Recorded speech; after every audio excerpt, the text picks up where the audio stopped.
Bonjour et bienvenue à vous. Je suis Marie Vandenberg, responsable de Quality Training. Je suis ravie de vous accompagner dans cette vidéo pour vous faire découvrir comment faire de votre PC un véritable allié, plus spécialement par rapport à Outlook, OneNote et votre environnement Windows. Bonne formation à vous!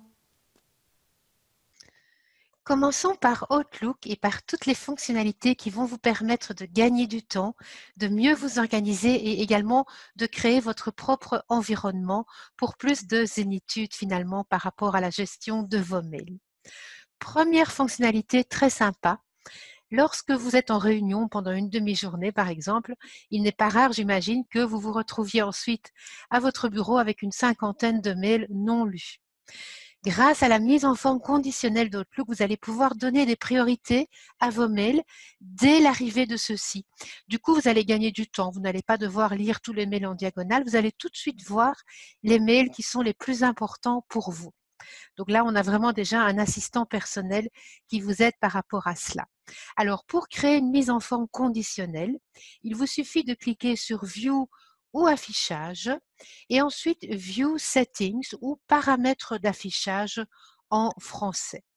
Vous allez ensuite vous rendre sur Mise en forme conditionnelle ou Conditional Formatting et là, vous allez générer vos propres mises en forme conditionnelles pour pouvoir directement visualiser les mails les plus importants.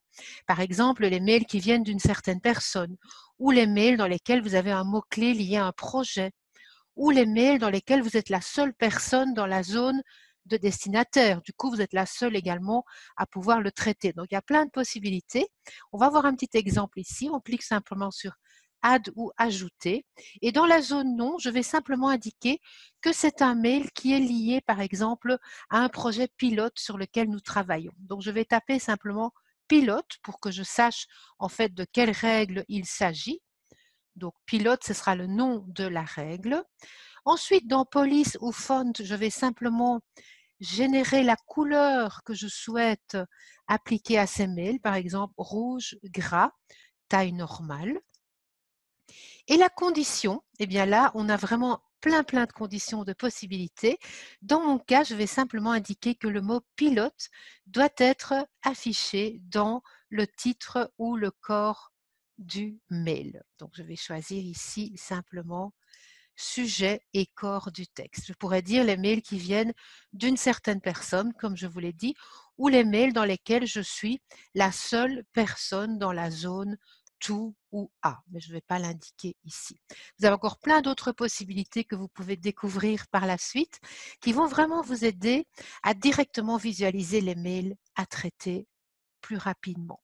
Donc, clique simplement 3 fois sur OK et vous voyez que le mail qui est là, qui est un ancien mail déjà, eh bien, il est affiché en rouge parce qu'il est beaucoup plus important. Et entre-temps, je reçois d'autres mails, bien entendu. Mais vous voyez que l'ancien mail et les nouveaux mails dans lesquels se trouve le mot pilote, eh bien, apparaissent directement en rose. Donc, très pratique et très facile aussi pour vous aider à gagner du temps. Ça, c'est une première fonctionnalité que je tenais à vous montrer.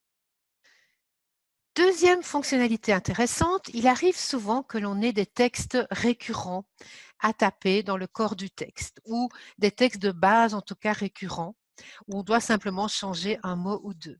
Alors dans ce cas, on me dit souvent, moi je vais chercher un ancien mail, je fais un copier-coller, ou je prépare un brouillon et je reprends ce brouillon, ou je crée une signature, mais c'est pas tout à fait, ce ne sont pas vraiment les meilleures façons d'agir dans le cas de mails récurrents. Il y a deux possibilités, soit vous créez un modèle Outlook qui repart vierge à chaque fois, soit simplement un quick part si c'est uniquement lié au contenu du mail et pas à l'ensemble du message. Commençons par les modèles.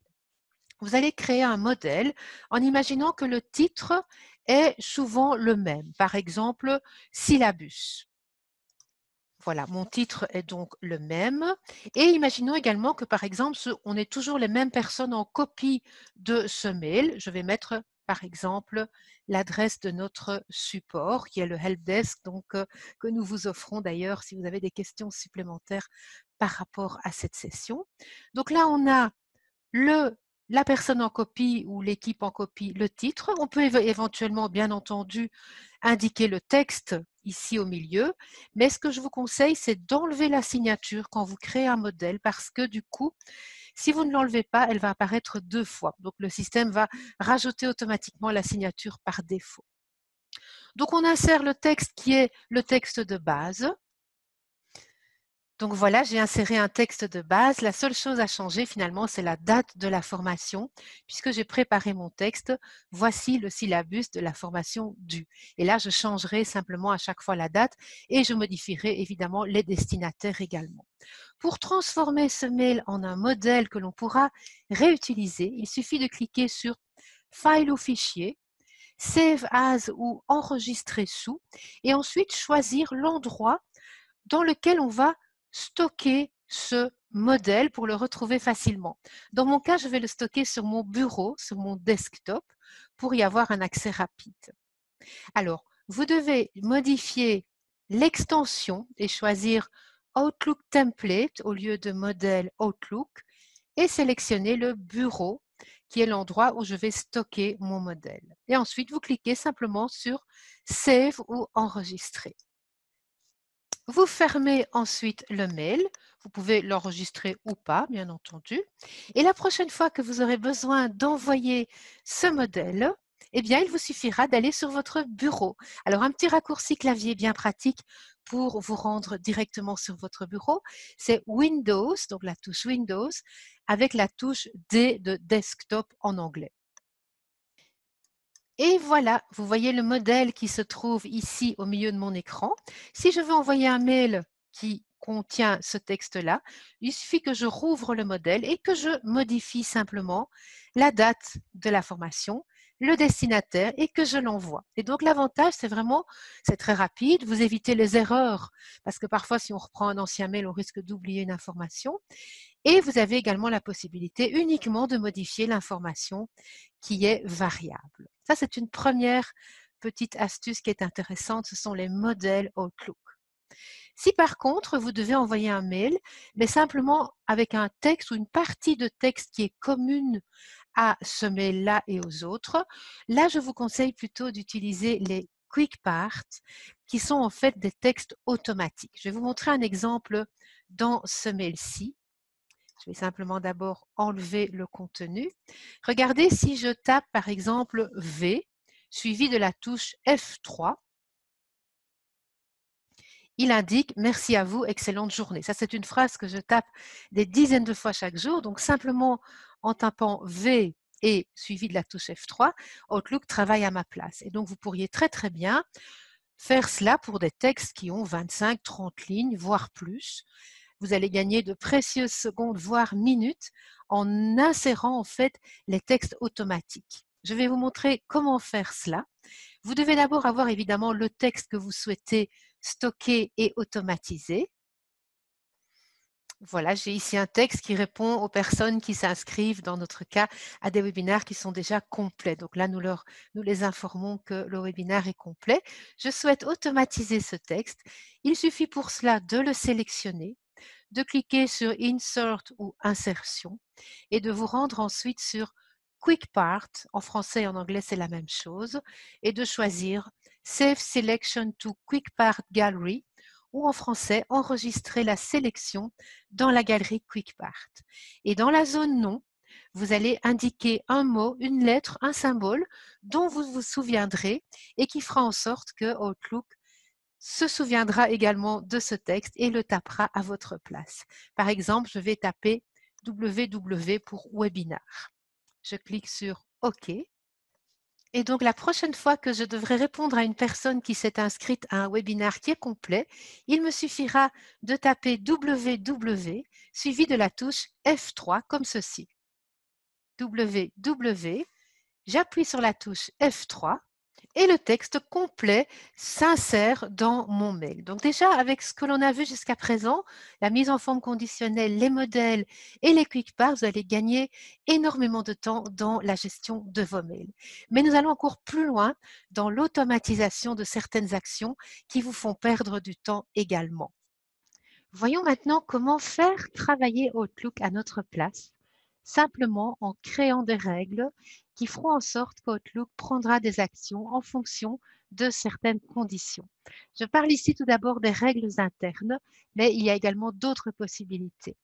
Imaginons que vous receviez régulièrement des mails que vous ne devez pas lire immédiatement ou des mails qui sont simplement informatifs. Pour éviter d'engorger votre boîte de réception, il peut être intéressant de demander à Outlook de les ranger automatiquement dans un dossier, par exemple, ou de leur assigner une catégorie pour que vous puissiez les stocker par catégorie ou toute autre possibilité. Vous pourriez par exemple également dire, lorsque je reçois un mail de mon manager, je souhaite qu'il y ait un point d'exclamation qui s'affiche parce que ce mail est important. Donc c'est vraiment un ensemble de règles que vous allez paramétrer en Outlook pour qu'Outlook travaille à votre place. Donc c'est vraiment pour faire de son PC un allié également au niveau des mails et d'Outlook. Alors comment créer des règles internes?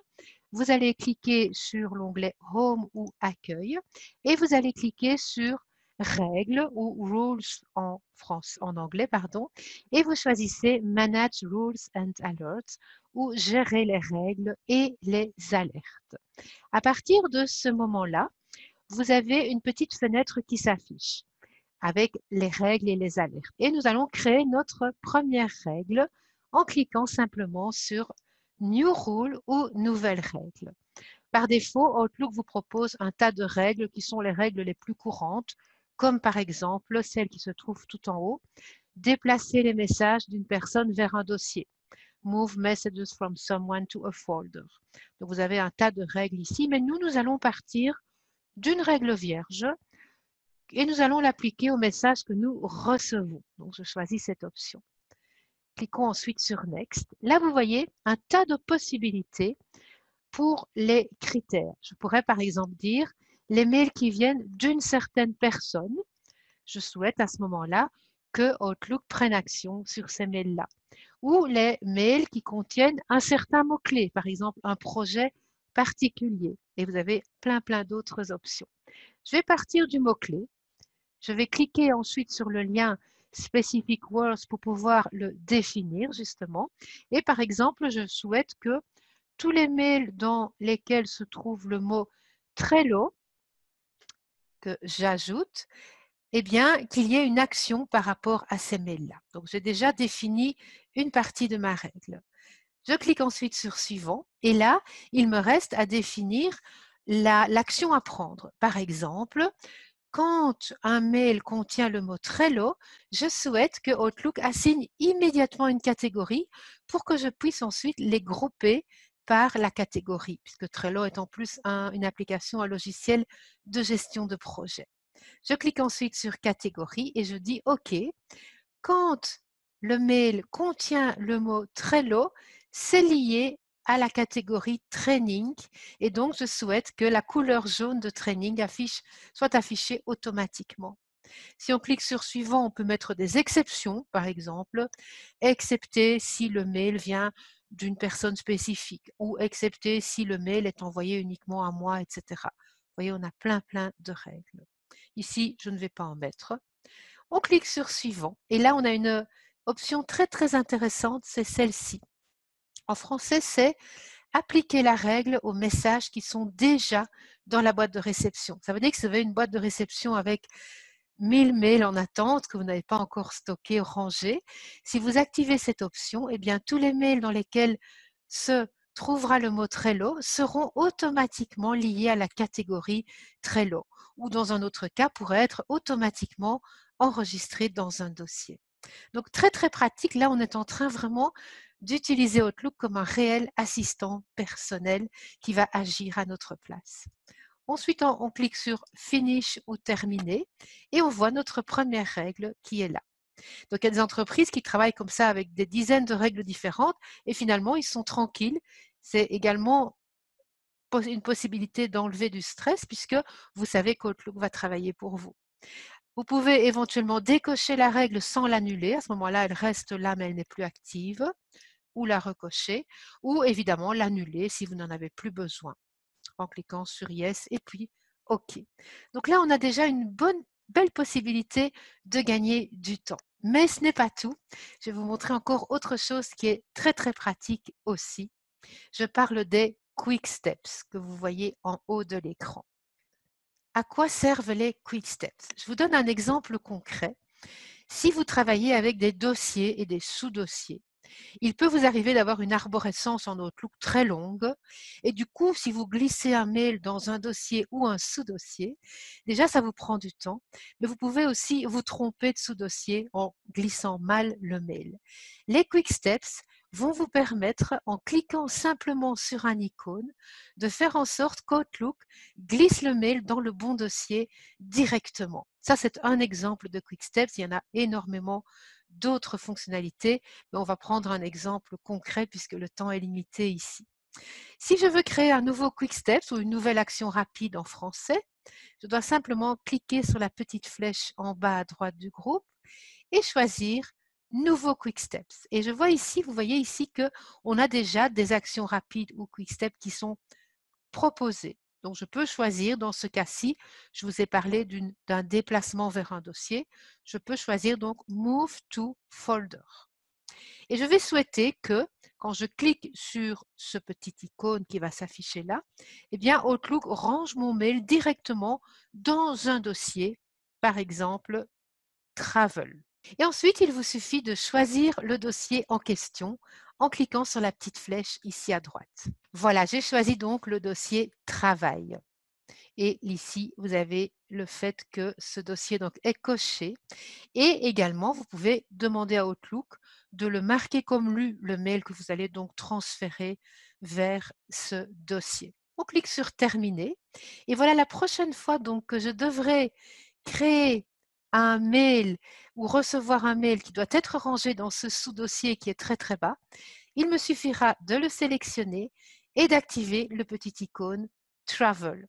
Donc, vous gagnerez du temps et vous éviterez également de vous tromper de dossier en glissant dans un sous-dossier qui est très très bas. Donc, les règles internes et les quick steps ou actions rapides vont vous permettre, in fine, de faire de votre PC un allié dans le sens où il va travailler pour vous et vraiment vous faire gagner énormément de temps.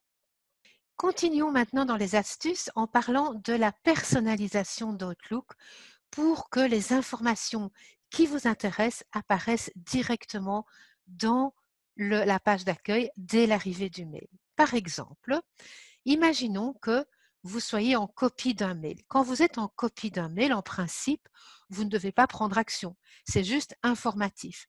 Donc, ce peut être intéressant de savoir dès l'arrivée du mail si vous êtes en copie ou éventuellement même qui est en copie, parce que si c'est votre manager, peut-être que vous allez traiter le mail plus rapidement. Pour cela, eh bien, on peut personnaliser l'affichage de la boîte de réception.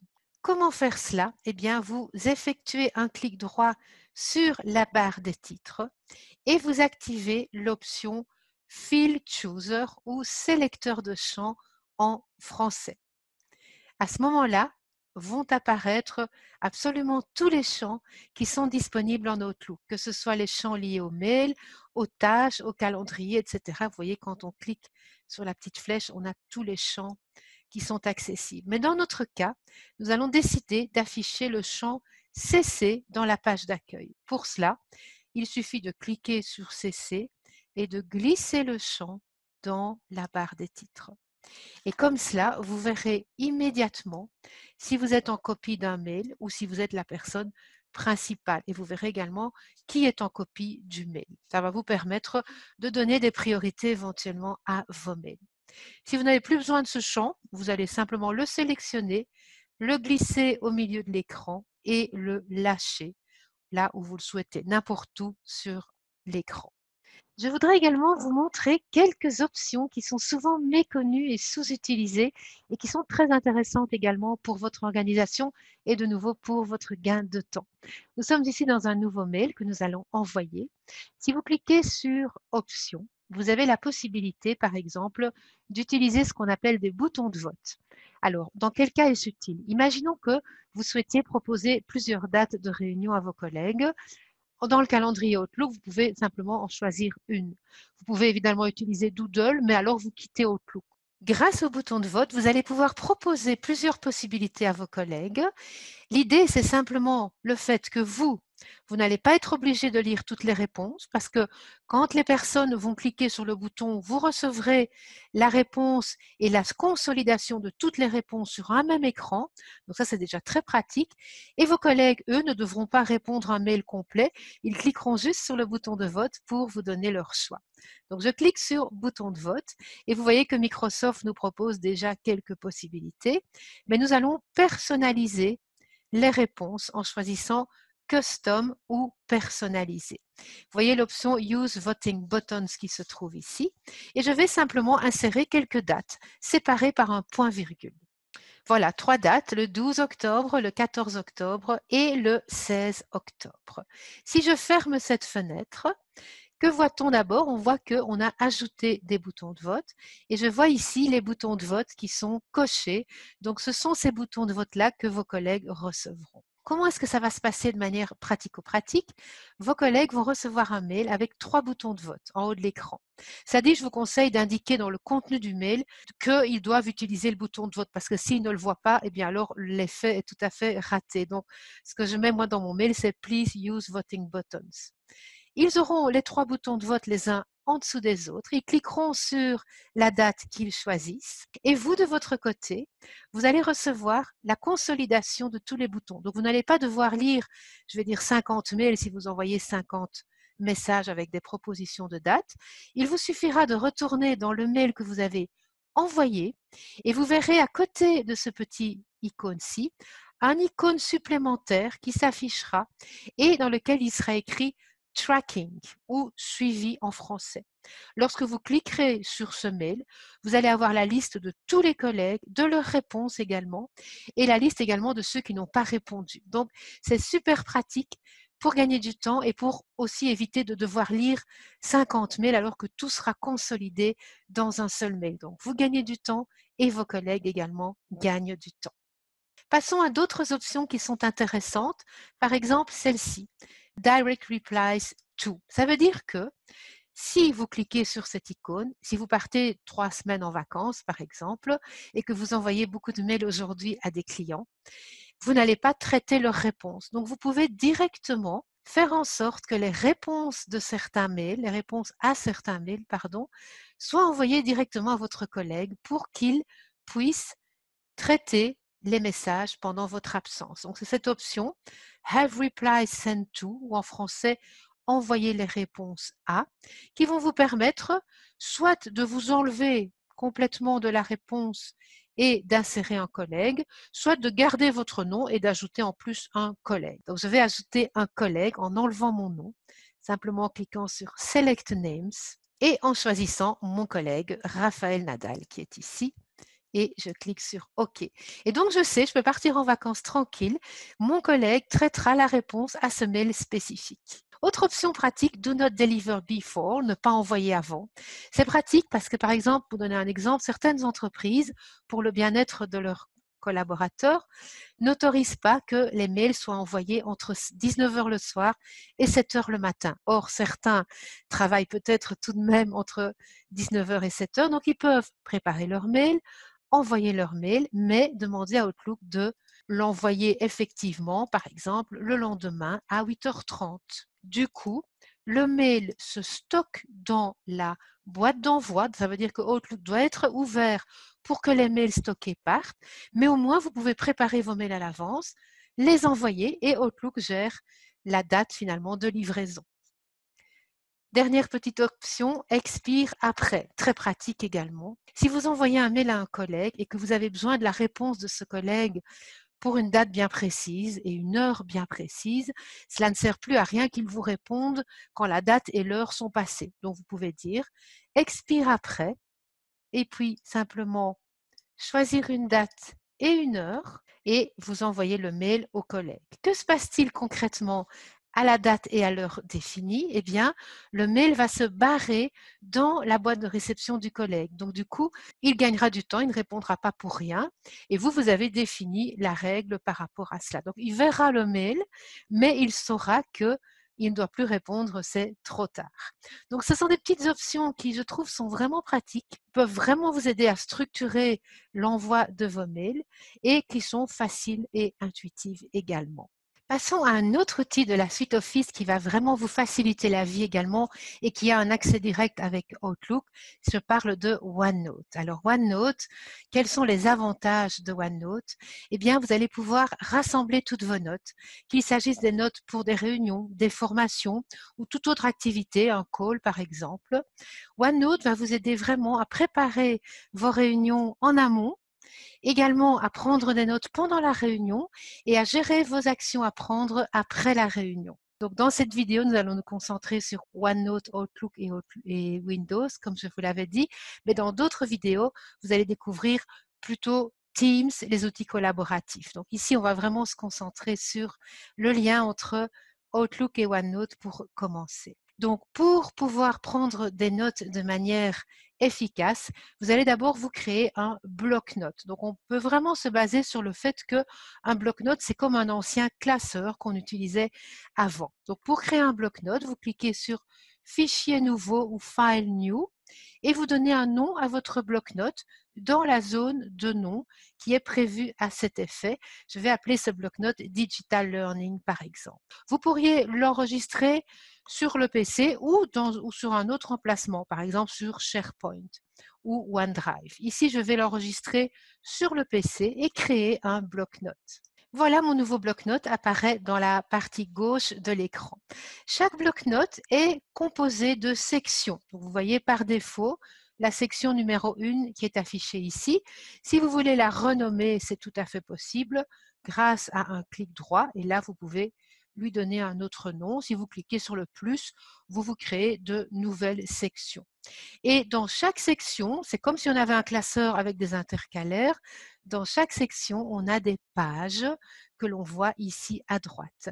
Donc, si vous indiquez le titre d'une page en haut à gauche de la page, par exemple, je vais indiquer Excel, on parlera des cours Excel, vous voyez que la page se crée automatiquement dans la partie de droite. Donc, c'est vraiment très, très intuitif et à la fois très puissant. C'est vraiment le remplacement des blocs-notes papier que l'on utilisait auparavant. Alors, en amont de la formation ou de la réunion, vous pouvez déjà insérer certaines informations dans votre bloc-notes. Par exemple, vous pourriez insérer un tableau. Vous pourriez insérer un fichier joint. Ce sera à ce moment-là un lien vers le fichier qui est sur votre PC. Si vous choisissez impression de fichier, vous allez avoir le contenu global du fichier.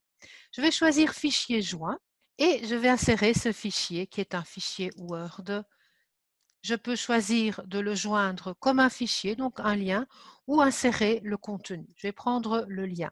Donc voilà mon premier fichier dont j'aurai besoin pour ma réunion. Vous pouvez bouger tous les éléments sur votre note et sachez que tout est enregistré automatiquement. Vous ne devez pas cliquer sur enregistrer ou save. Vous pourriez également insérer une capture d'écran, une image en ligne, du coup vous allez directement sur Internet, une vidéo en ligne également, un lien vers un site internet par exemple. Vous pourriez, comme je le fais ici, enregistrer l'audio, donc enregistrer toute la réunion finalement en fichier audio ou enregistrer la vidéo. À ce moment-là, on va également filmer la personne qui est en face du PC. Vous pouvez mettre une date, une date et une heure. Les modèles de pages, j'y reviendrai par la suite. Mais donc, vous voyez, vous pouvez très très bien déjà préparer en amont votre réunion et insérer énormément d'informations dans votre bloc-notes, sachant que tout est enregistré automatiquement. Maintenant, imaginons que vous avez besoin du contenu d'un mail parce que vous allez en parler pendant votre réunion. Eh bien, abordons maintenant le lien direct entre OneNote et Outlook. Voilà, j'ai reçu ce mail et imaginons que je souhaite intégrer le contenu de ce mail dans ma note parce qu'on va en parler pendant la réunion. Eh bien, c'est très simple. Dans le mail même, vous voyez que vous avez un icône OneNote. Si vous cliquez sur cette icône OneNote, vous allez retrouver tous les blocs-notes, toutes les pages et toutes les sections qui sont déjà créées dans votre OneNote. Et il vous suffira de choisir la bonne section et éventuellement la bonne page en cliquant sur le petit plus et de cliquer sur OK.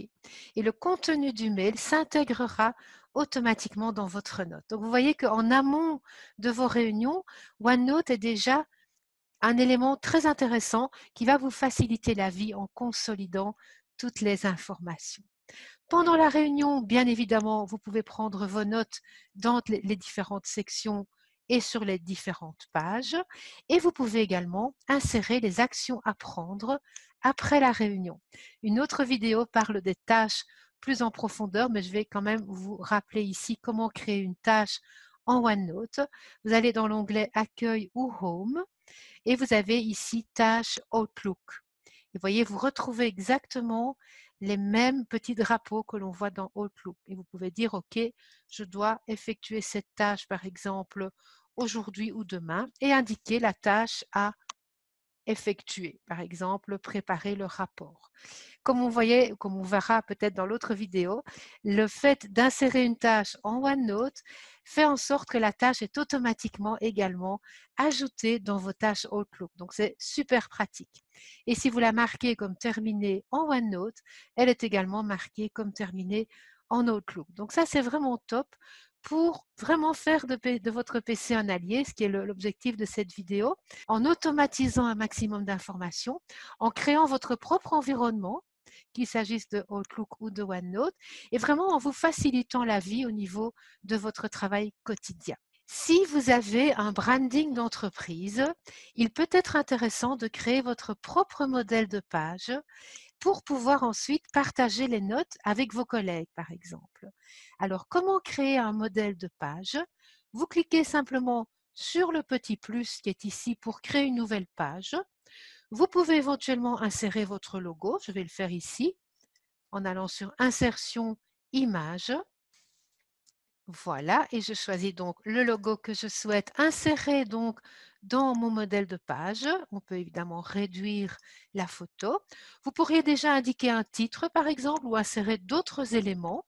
Et ensuite, si vous souhaitez sauver cette page en modèle pour pouvoir la réutiliser par la suite, vous allez simplement cliquer sur Modèle de page, ensuite Modèle de page, et vous allez choisir l'option qui se trouve tout en bas à droite, Enregistrer la page active comme modèle. Voilà, et vous allez simplement lui donner un nom. Dans mon cas, je vais l'appeler QT pour Quality Training et j'enregistre le modèle de page. Que va-t-il se passer ensuite? Vous allez voir, si je prends un autre bloc-notes et que je souhaite réutiliser ce modèle de page, eh bien, il me suffira de me rendre sur modèle et de choisir QT. J'en ai deux justement, voilà le dernier. Et donc, on retrouvera toute la mise en forme, les titres, etc. Dans ce modèle, on aura vraiment un gain de temps incroyable à ce niveau-là. Si par contre, vous n'avez pas vraiment besoin d'un modèle spécifique pour votre entreprise, vous avez la possibilité, via les modèles offerts par Outlook, de trouver déjà des mises en forme qui sont très pratiques. Je vais prendre une page vierge et vous voyez par exemple si je clique sur professionnel et que je choisis notes détaillées d'une réunion, eh bien OneNote me propose un joli modèle avec déjà le titre de la réunion, les détails que je peux ajouter, les participants présents ou pas, les éventuelles annonces que j'ai pu entendre ou noter pendant la réunion et d'autres points. Et donc, du coup, vous avez directement quelque chose de professionnel que vous pouvez partager ensuite avec vos collègues ou avec l'extérieur. Pour partager les notes d'une réunion, vous avez plusieurs possibilités. Vous pouvez aller sur Fichier, Partager, partager avec des personnes spécifiques de votre entreprise, obtenir un lien que vous enverrez par mail éventuellement, partager la réunion éventuellement au format OneNote ou déplacer le bloc-notes par exemple vers SharePoint.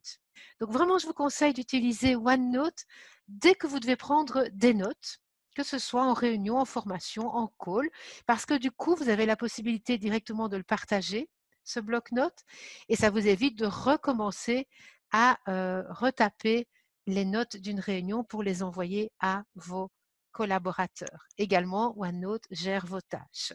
Voilà pour OneNote. C'était rapide, mais j'espère que cela peut déjà vous aider à utiliser cette application qui est devenue incontournable et qui est également, bien entendu, disponible sur smartphone. C'est ça qui est chouette. Il y a une synchronisation automatique par rapport à l'application smartphone. Donc j'espère que cela vous sera utile et cela vous rendra paisible pour travailler dans votre quotidien.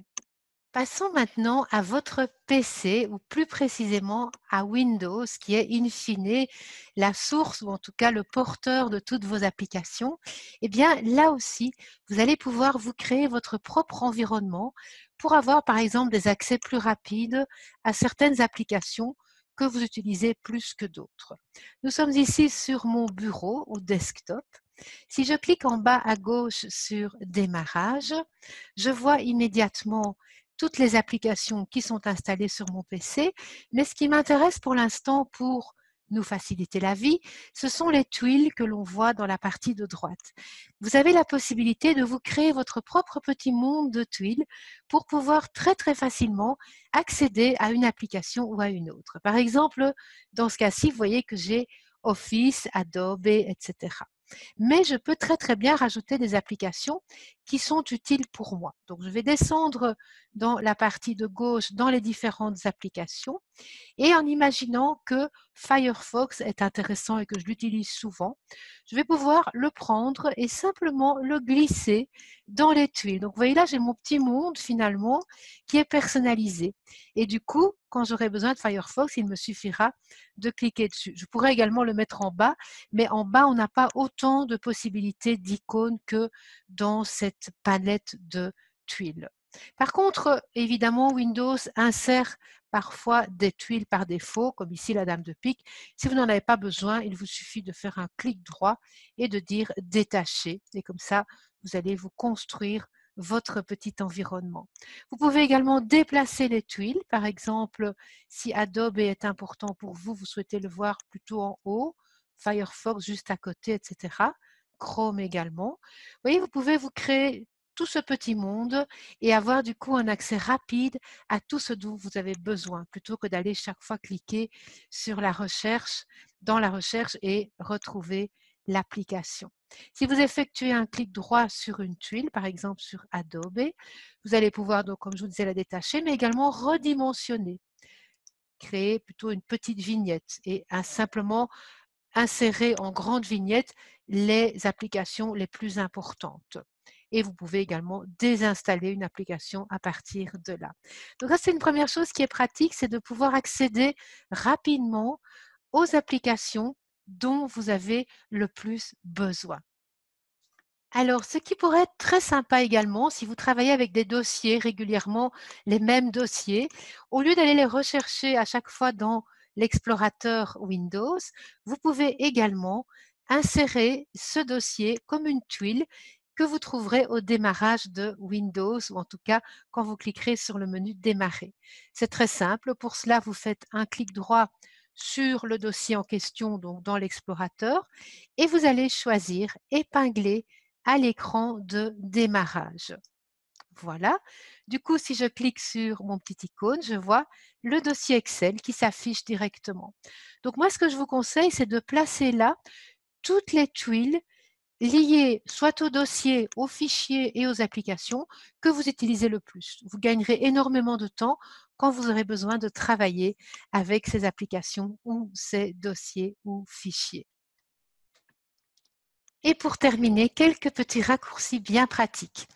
Premier petit raccourci pratique, si vous souhaitez vous rendre directement sur votre desktop ou bureau à partir d'un document ou d'une application, le raccourci clavier Windows D affichera directement votre bureau et minimisera en fait tout ce qui est ouvert sur votre PC. Donc Windows D. Et voilà, le bureau s'affiche automatiquement. Dans le même ordre d'idées, si vous avez beaucoup d'applications, beaucoup de fichiers, c'est pas toujours évident de retrouver le bon fichier facilement. Si vous utilisez le petit raccourci clavier Alt et la touche tabulation, eh bien Windows va vous montrer tout ce qui est ouvert, mais d'une manière très claire. Donc je vais utiliser Alt Tab. Donc je vais utiliser Alt Tab et quand je clique ensuite sur Tab, je vais passer d'une application à l'autre ou d'un fichier à l'autre. Dès que vous avez trouvé le bon fichier ou la bonne application, vous lâchez tout et à partir de ce moment-là, vous pouvez travailler dans l'application que vous souhaitez utiliser. Donc ça peut être intéressant également. Idem par rapport à la barre d'outils qui se trouve tout à fait en bas. Si vous utilisez le raccourci clavier Windows T, à partir de ce moment-là, vous voyez qu'il sélectionne les applications qui s'affichent en bas. Et vous avez la possibilité de passer de l'une à l'autre ensuite en appuyant sur le T. Vous voyez, vous pouvez très facilement passer d'une application à l'autre et ensuite vous arrêter à l'application qui vous intéresse. Autre petit raccourci clavier, si vous souhaitez avoir un accès direct à l'explorateur Windows pour aller rechercher des fichiers ou des dossiers que vous n'auriez pas transformés en tuiles, le raccourci clavier Windows E de Explorer va vous permettre d'ouvrir Windows Explorer et à ce moment-là, vous avez accès à tous vos dossiers et vos fichiers. Donc, les raccourcis clavier sont également super pratiques pour gagner du temps. Voilà, j'espère que ces petits conseils, tant au niveau de Outlook, de OneNote et de Windows, vont vous permettre vraiment de faire de votre PC un allié et vont faciliter la vie et la rendre beaucoup plus paisible. Merci beaucoup de votre attention et à très bientôt.